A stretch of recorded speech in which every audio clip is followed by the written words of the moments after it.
Hello, আসসালামু আলাইকুম ওরহমতুল্লাহি ওবারাকাতু। শফিকুর রহমান স্পিকিং, জামাতের আমির বলতেছিলাম। আপনি কে বলছেন? দয়া করে পরিচয় দিয়ে কথা বলেন এখন। ওয়ালাইকুম আসসালাম রহমতুল্লাহি বারাকাতু। আমি শেখ হাসিনার ছেলে বলতেছিলাম, সজীব ওয়াজেদ জয়। কংগ্রেচুলেশন দাদা, আপনি জয়লাভ করার জন্য। ধন্যবাদ ধন্যবাদ, কিন্তু আপনি কেন আমাকে ফোন করেছেন? আপনি তো আমাকে ফোন করতে পারেন না। স্বৈরাচার আমার সাথে কি কথা বলার জন্য ফোন করতে পারে, আমি এখনো ভেবে পাচ্ছি না। খুব তো বার্গেটিং করলেন, খুব তো দেখাইলেন জামাতের ভোট বেশি, অমুক তমুক। শেষে দেখলেন কি হলো? বিএনপি জিতে গেল না? হ্যাঁ, বিএনপি জিতে গেছে, তার মানে কি বোঝেন? আমরা দেশে ফিরতেছি খুব জলদি জলদি। হ্যাঁ, বিএনপি তো জয়লাভ করছে।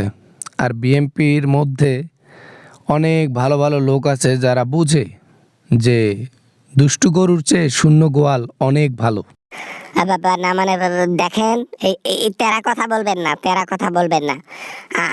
আমাদেরকে আমাদেরকে ফিরাবে। হ্যাঁ, আমার মা হয়তো বা যাবে না, কিন্তু ফিরাবে। তাইলে বাবাজি, তোমার মা না যদি আসে তাহলে সরকার কে করবে গঠন? তুমি করবা পরের বার? বুঝতেছি না। আমাদের জন্য যথেষ্ট সিট পেয়েছি আমরা, আর এই কটা সিটই যথেষ্ট বাংলাদেশকে পুরো বদলে দেওয়ার জন্য। আরে রাখেন রাখেন, আওয়ামী লীগ নাই জন্য তো তোমরা দুইজনে সিস্টেমে জিতে গেলে একজন। আওয়ামী লীগ থাকলে তোমাদেরকে তো ভিসাই দিতাম না আমরা।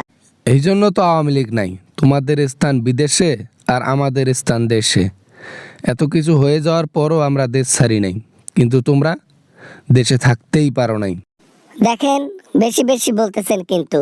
এই যে মুরব্বী, আপনার তো বয়স হয়ে গেছে, জামাতের আমির আপনি, আপনি বুঝেন না নির্বাচনে জয়লাভ করা সহজ নয়।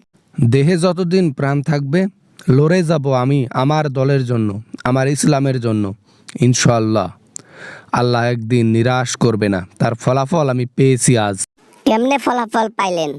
হেরে গেলেন নির্বাচনে, আর অথচ বলতেছেন ফলাফল পাইছেন। ফলাফল ঘুন্টুটা পাইছেন। বলেন দেখি কি ফলাফল পেলেন?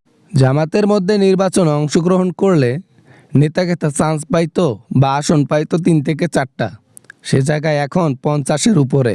চিন্তা করেন, মানুষের মন পাল্টে গেছে। একদিন এই 50টায় পরিণত হবে 180-তে। সেদিন কি করবা তোমরা? সেদিন ইসলামের রাষ্ট্র কায়েম হবে। ওই দিন আর আসবে না। ওই দিন নাই আসতে আওয়ামী লীগ আবার দেশে ফিরবে। আওয়ামী লীগ কিং হয়ে যাবে।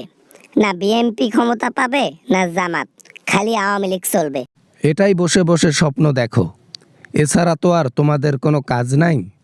স্বপ্নই দেখো, জেগে জেগে স্বপ্নই দেখা হবে, সত্যতে পরিণত হবে না।